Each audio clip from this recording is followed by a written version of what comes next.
Assalamualaikum warahmatullahi wabarakatuh. Hai sobat horor, kali ini aku bakal ngelanjutin cerita dari Korean 666 yang berjudul Aroma Jagal Mustika. Nggak usah basa-basi lagi, langsung aja kita mulai. Karto tetap mempercepat langkahnya, meskipun mendengar senandung Jawa yang cukup membuat dia merinding. Karto sadar bahwa di belakangnya ia masih diikuti oleh sosok yang ia takuti. Pocong. Ia tak berani melihat ke belakang. Sekuatnya ia berusaha untuk berjalan supaya sampai di rumah Oki. Sudah cukup lama ia berjalan, akhirnya Karto sampai di tempat tujuan. Dengan keringat yang menetes dari keningnya, ia menggedor-gedor rumah Oki. Syukurlah Oki ada di rumah. Asem, aku ditakuti guling ki, bisik Karto agar tidak terdengar oleh orang tuanya Oki. Kok bisa? Tanya Oki. Pertanyaanmu aneh, jawab Karto. Ya nggak tahu kok bisa, coba tanya ke pocongnya sekalian, lanjut Karto. Seperti biasa, Oki mempersilahkan Karto duduk dan membuatkan kopi untuknya. Oki membicarakan tentang rencana apa yang akan dilakukan Alex nanti, sekaligus bersiap-siap untuk pergi ke rumah Pak Men sebelum jam 9 malam. Mendengar suara azan, Karto dan Oki bergegas mengambil air wudhu dan menunaikan ibadah sholat Isya. Ketika sholat tepat pada rakaat terakhir, Karto mendengar bisikan yang entah datangnya dari mana. Suaranya mendesis, halus sekali, dekat pula dengan telinga. Rencang ambil kondur, begitulah kata-katanya. Karto hanya terdiam. Meski terkejut, dia hanya diam dan berusaha tetap khusyuk melaksanakan sholatnya. Selepas sholat dan berdoa, ia bertanya-tanya siapa tadi. Apa artinya? Karto keluar disusul dengan Oki yang sudah selesai sholat di kamar sebelah. Mas, aku dibisikin, kata Oki berbisik kepada Karto. Loh, kok sama Ki? Sahut Karto mengernyitkan dahinya. Lah, bisa ya bareng ya mas? Apa katanya? Lanjut Karto bertanya. Entah mas, gak ngerti artinya. Yang aku tahu suaranya ada menyebutkan kata rencang. Artinya kan teman ya mas. Selebihnya gak paham aku. Ampil kondur atau apa tadi? Terang Oki. Ampil kondur, ralat Karto. Oki menyetujui ralatan Karto dengan isyarat jari telunjuk menunjuk ke arah wajah Karto. Tanda mengiyakan pernyataan Karto. Segera Oki dan Karto beranjak dan menuju ke rumah Pak Men. Mungkin beliau sudah menunggu.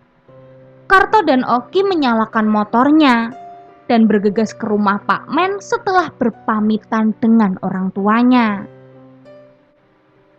Singkat cerita, tak ada yang terjadi selama perjalanan, kecuali Karto yang masih dibuntuti oleh sosok yang tadi, pocong.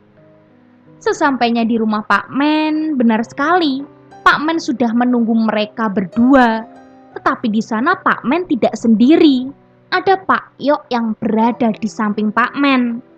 Pak Men dan Pak Yok duduk di teras rumahnya menikmati kopi dan sembari menunggu kedatangan Karto dan Oki.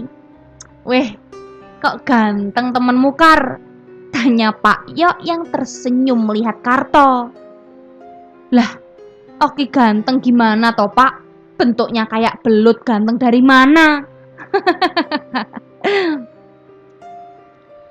Jawab Karto sembari berjalan menuju Pak Yok dan Pak Men dan menyalami mereka berdua. Pak Men terlihat tersenyum geli mendengar Pak Yok yang mengatakan hal itu. Bukan Oki, kalau Oki aku ya tahu bentuknya kayak belut.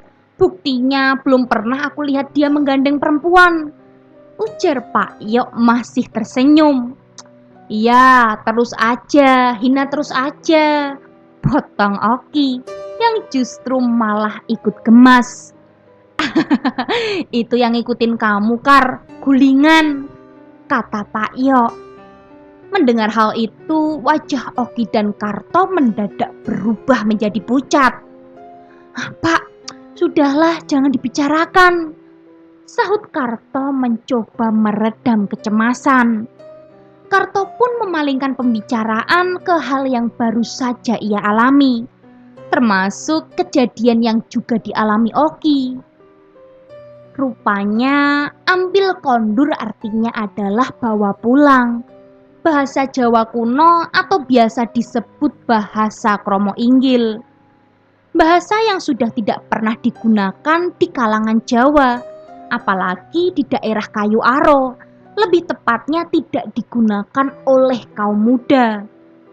Lantas maksud dari bisikan itu menuju pada satu orang, dan Pak Men menerka bahwa yang dimaksud adalah Alex.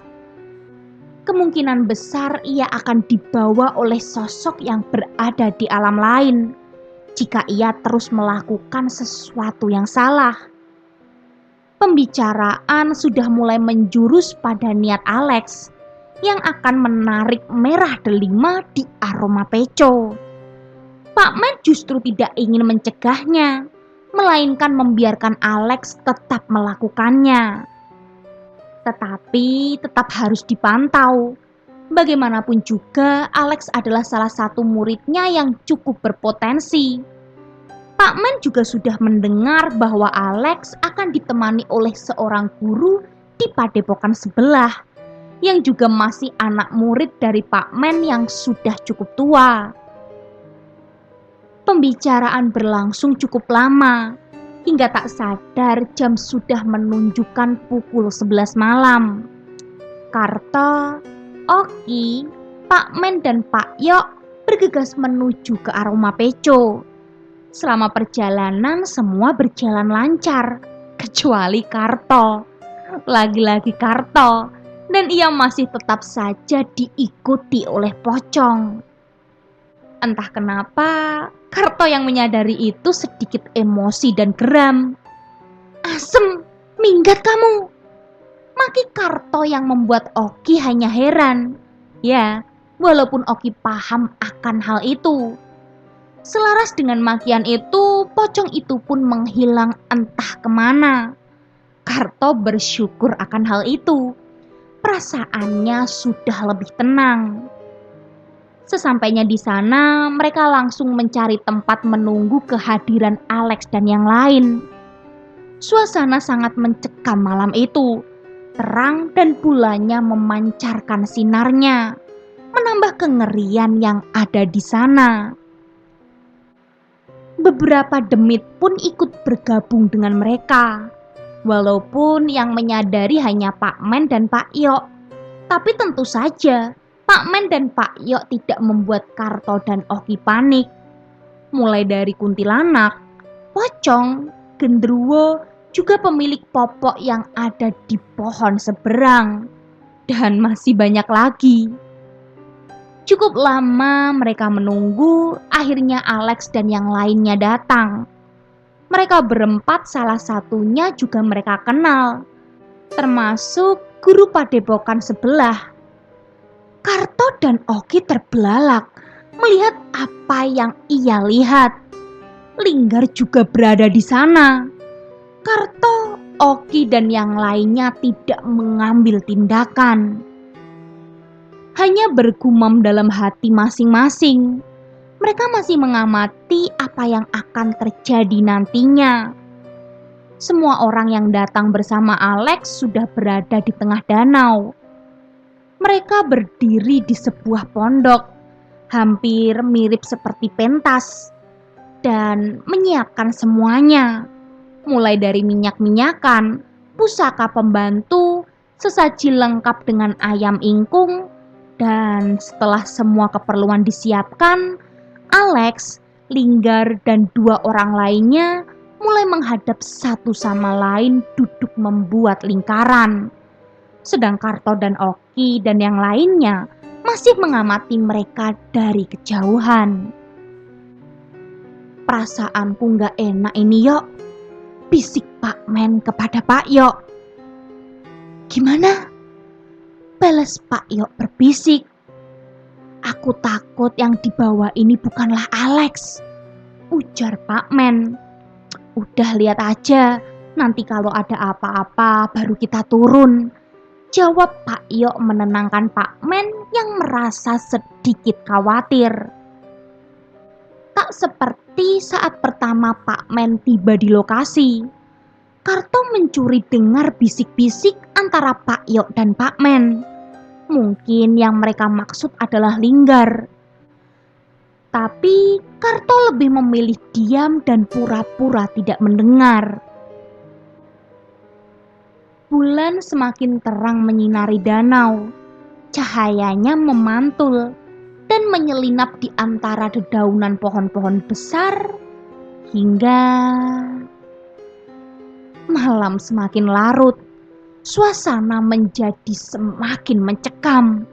Satu persatu dedemit mulai menunjukkan dirinya secara gamblang dan mendekat ke arah pondok tempat Alex dan yang lainnya berada. Jelas saja mereka tidak suka tempatnya diganggu oleh manusia serakah. Tidak bisa menahan nafsu untuk sekedar membiarkan apa yang sudah tertanam oleh alam.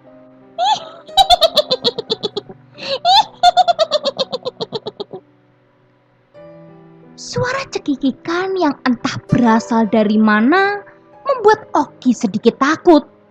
Suara gemuruh dan kilat yang terdengar menyambar meskipun jelas-jelas tidak ada hujan.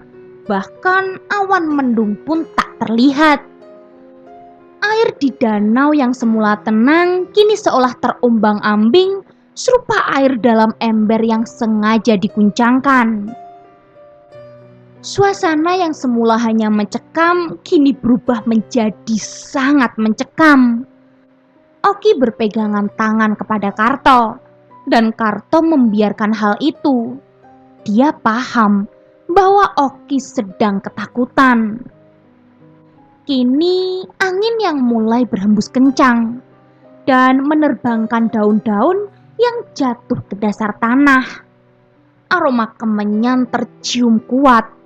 Satu persatu pusak dan mustika perlahan keluar. Semua pasang mata menyaksikan itu. Air di danau membentuk pusaran. Dan mulailah pusaka atau ajimat dan mustika keluar dari pusaran itu. Yang pertama keluar adalah popok wewe. Kedua keris, entah apa namanya, aku lupa. Yang ketiga keris semar mesem. Dan yang keempat adalah yang paling utama, yaitu merah delima. Pusaka dan mustika itu berjajar lurus ke arah dan mendekat ke arah pondok di tempat Alex dan yang lainnya berada. Pak Yok dan Pak Men yang menyadari hal itu mulai merapal beberapa bacaan yang Karto sendiri belum pernah mendengarnya. Tetapi pusaka dan mustika itu seolah sedang melawan untuk mendekat ke arah pondok. Karto dan Oki yang mengamati sembari menahan ngeri. Melihat keempat orang yang berada di dalam pondok itu berdiri dan menghadap ke arah keempat pusaka dan mustika itu. Hampir dekat dengan pondok. Tiba-tiba saja, entah karena apa, semua pusaka dan mustika itu menghilang, lenyap dari pandangan mereka, termasuk pula Karto dan Oki. Sedangkan Pak Yok dan Pak Men masih duduk bersila dan menutup matanya. Aku tahu, Yok, kata Pak Men berbisik. Ya, aku juga, nanti aja cerita di rumah, balas Pak Yok. Selang beberapa saat, terdengar suara hentakan yang entah berasal dari mana. Suaranya seperti tanah yang dihantam oleh benda besar. Selaras dengan suara itu, air danau yang semula membentuk pusaran menjadi tenang beberapa saat hingga akhirnya meletup ke arah atas, seperti ada bom yang meledak di dalam air. Cahaya bulan yang menerangi aroma peco saat itu menambah jelas apa yang terjadi pada air danau. Air itu berubah menjadi warna merah menyala, terang sekali, berkilau. Lantas seketika itu terdengar suara laki-laki yang sedang tertawa terbahak-bahak serupa sedang menonton komedi. Suara itu terdengar pula oleh Karto dan yang lainnya. Oki lagi-lagi kembali mencekram tangan Karto pertanda takut dan terkejut. Asem, maki Alex yang suaranya terdengar. Bahkan suaranya bergema. Siapa tadi yang gak fokus, malah memilih yang lain? Kata salah satu yang berada di dalam pondok. Wajahnya samar-samar tak terlihat. Tak ada jawaban dari percakapan itu. Terlihat dari jauh, semua wajah memasang raut wajah yang kesal, kecuali Linggar.